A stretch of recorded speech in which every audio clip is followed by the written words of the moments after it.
Error. Electricity in line. Override accepted. Infusion initiated.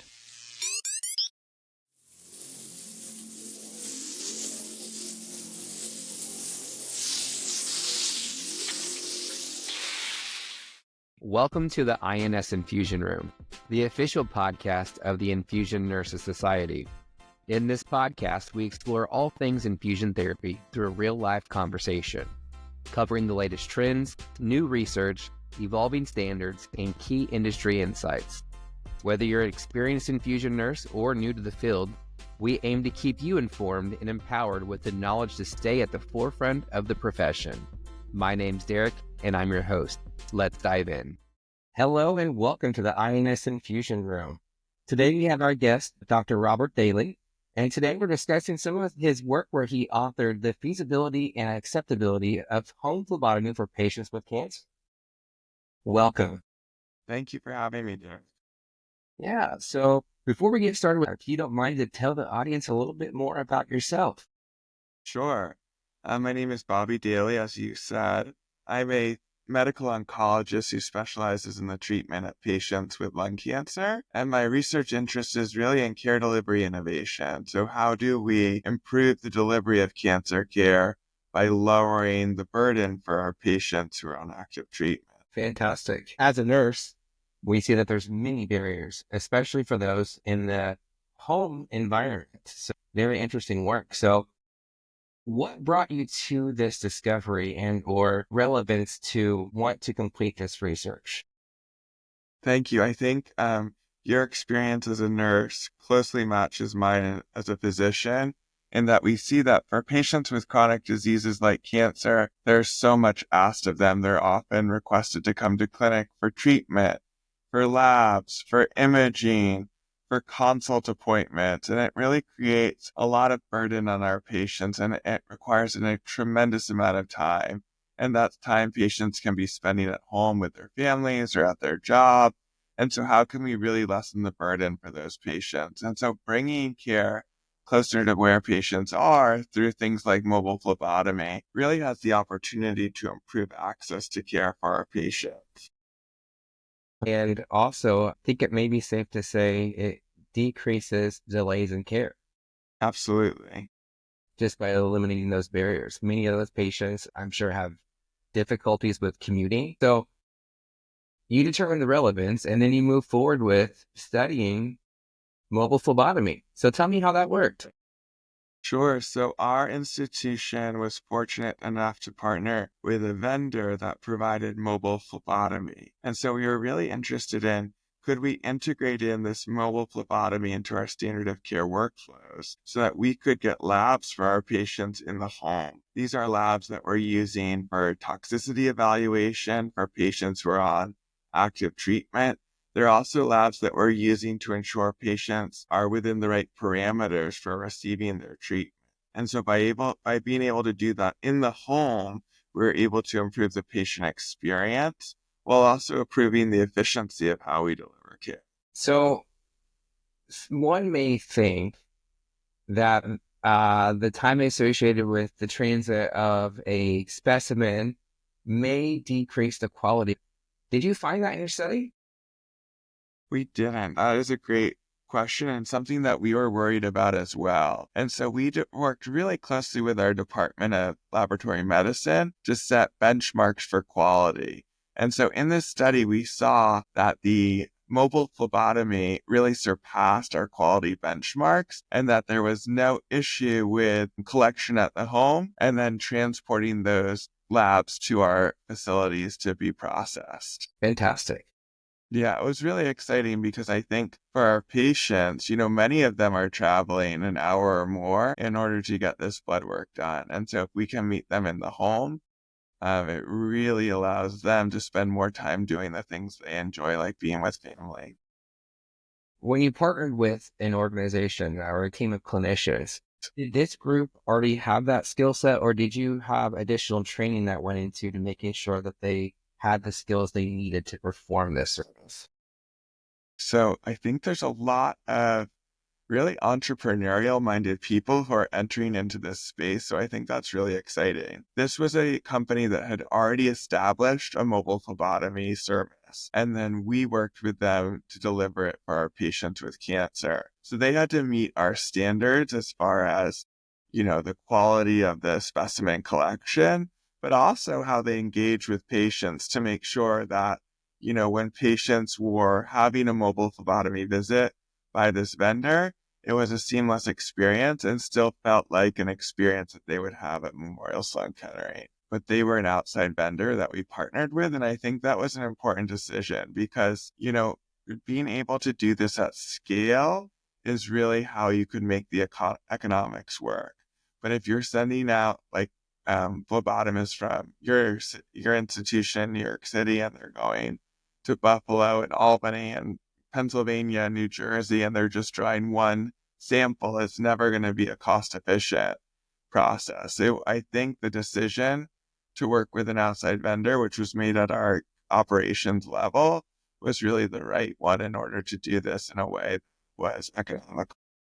Or was there any limitations to the type of phlebotomy that was Yes. being completed? Yes, there are certain labs that, that they're able to draw for us and others that they can't. But all of the labs that we usually use in our toxicity evaluations or in order to check people in for treatment, for example, for a chemotherapy or an immunotherapy, those were all within their scope of practice. Other blood work that might be less commonly drawn, I'm thinking of things like CRP, for example.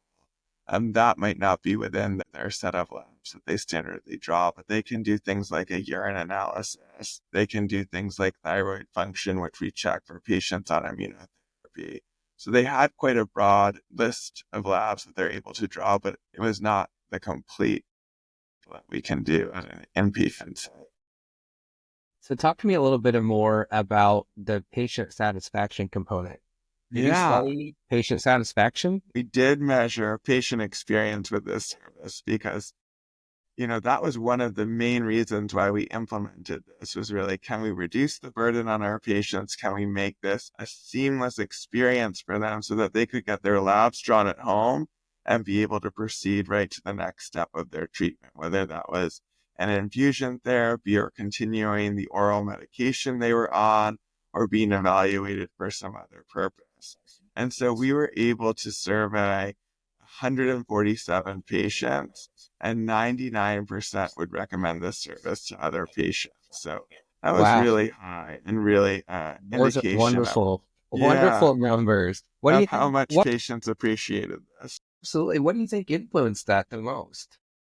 I think it's really what we describe as the time toxicity of treatment. Patients spend so much time, pursuing medical care, whether it's, being seen by the doctor, being seen by the nurse, waiting to be seen. And so to be able to provide this kind of on-demand labs in their home really created a more patient-centered approach to something that can often be very burdensome to patients. And we live now in a world where so much is on demand, like Uber, or here in New York City, we have what's called seamless web, where you can get food delivery in the home. And so why not things like labs where it would really make a difference for patients as far as the time spent in pursuing the treatment? Absolutely. Do you have a lot of patients who take advantage of home infusions? Is that something that you prescribe? Home infusions for anti-cancer treatment, we don't have yet. I think that could be a future state, but we don't have that yet. Those are medications that we have started to transition to the home in some pilots, but intravenous therapies we don't have yet in the home.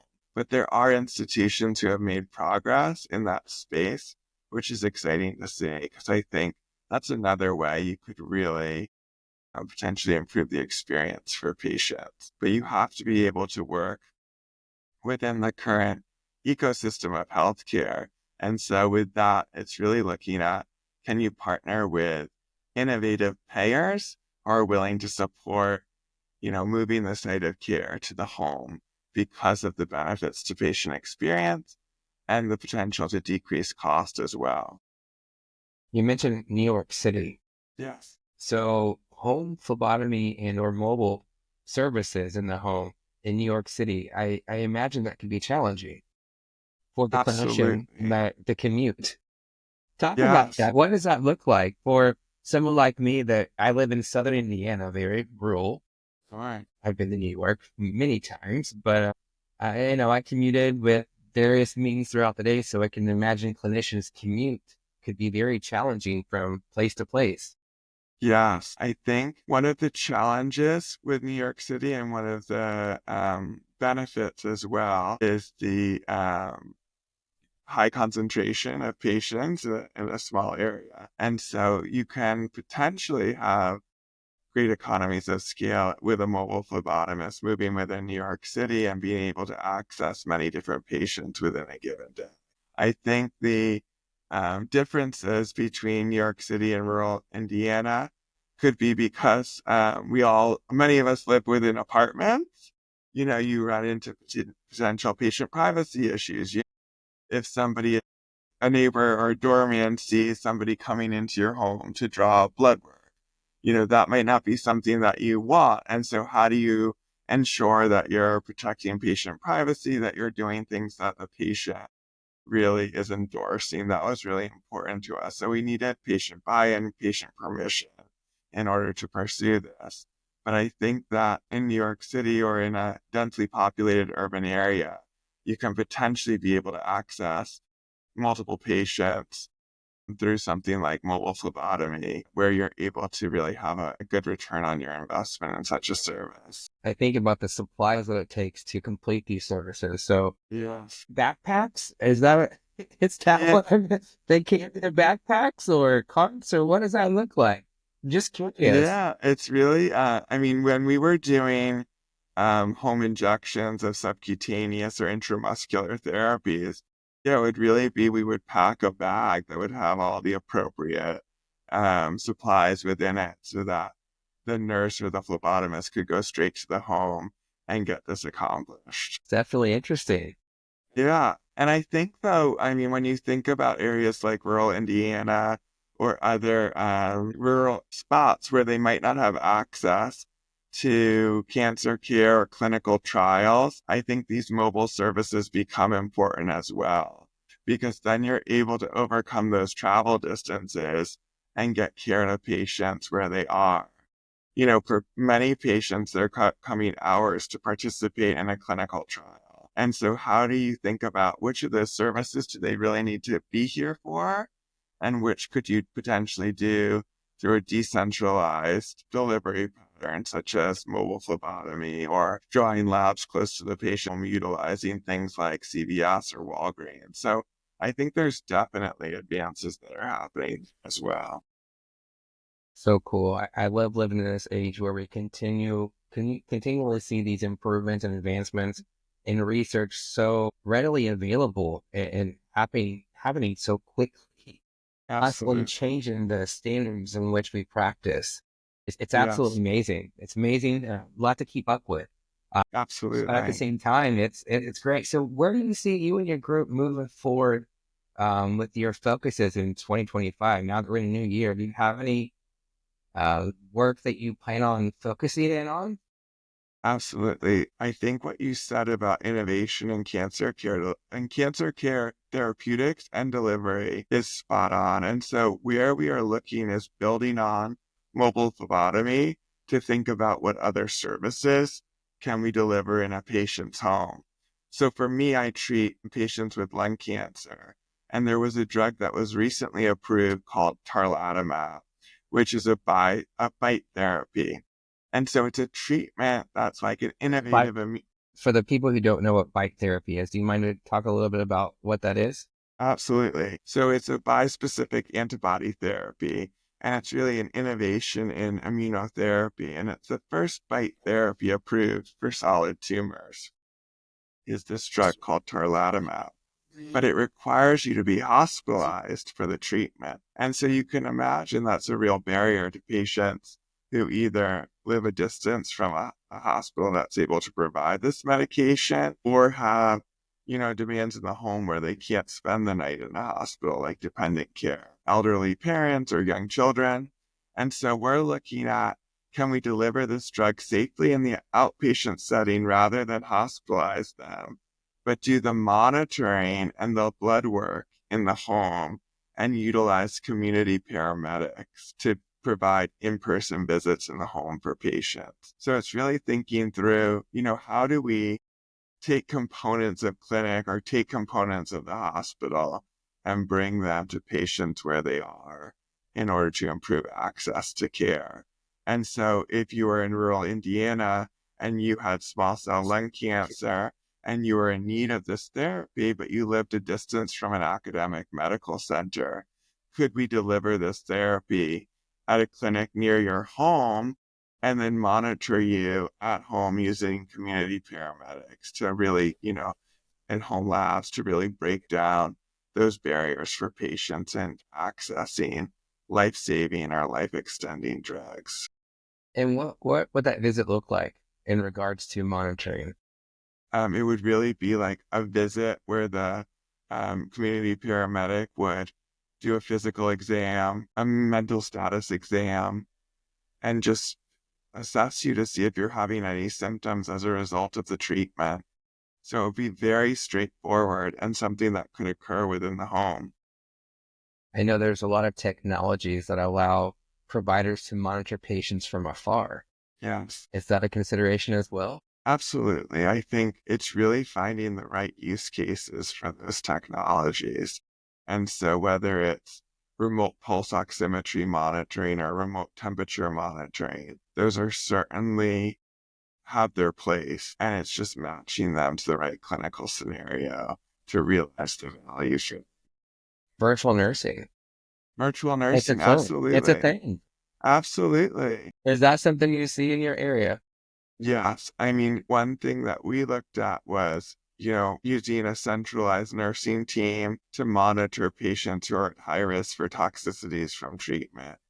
And patients in that study really endorsed that they felt a strong connection to the virtual nursing team, even though they had never met in person, just through, the engagement they had with them as those nurses were checking in and monitoring the patient's symptoms and educating them about those symptoms and making recommendations for management. So I think there's certainly a role for virtual nursing. I think it's a hybrid model likely works best, where you can't do everything virtually, but many components of care can be moved virtually to ease the burden on patients.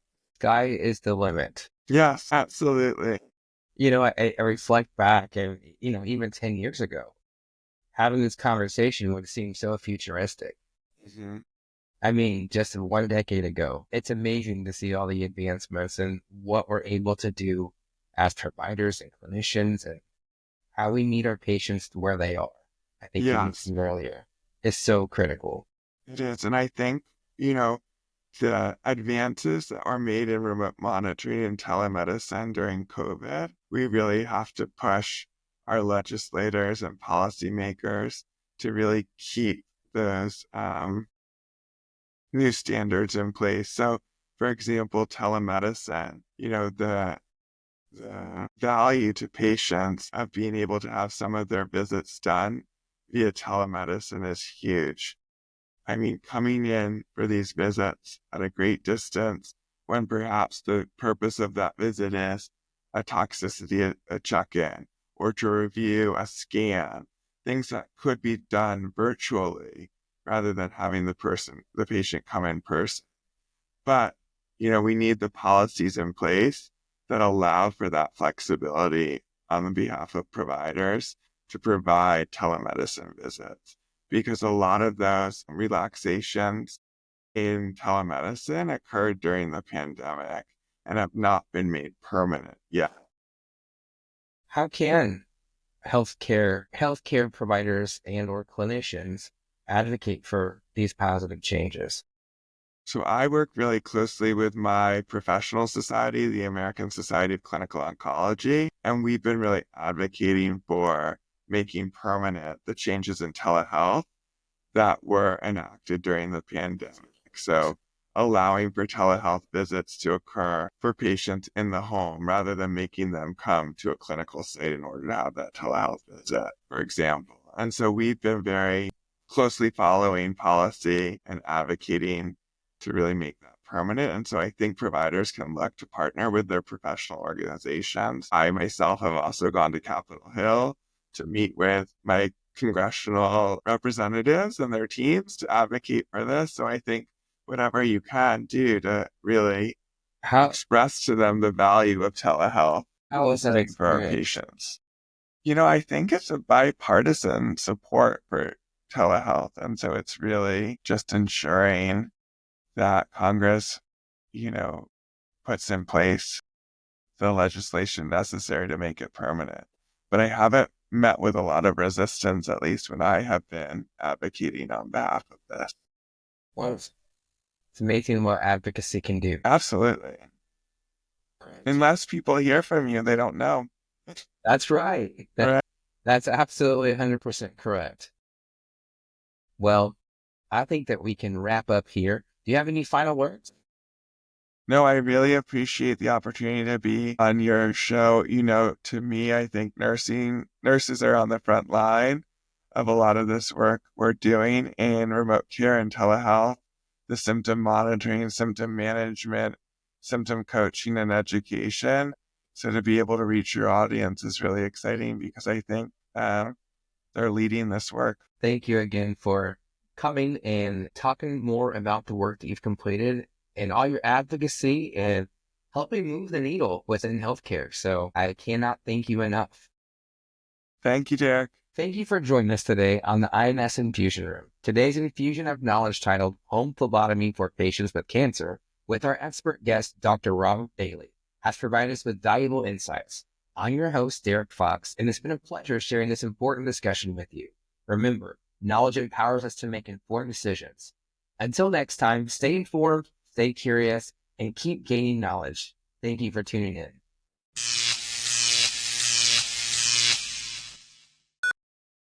Infusion complete.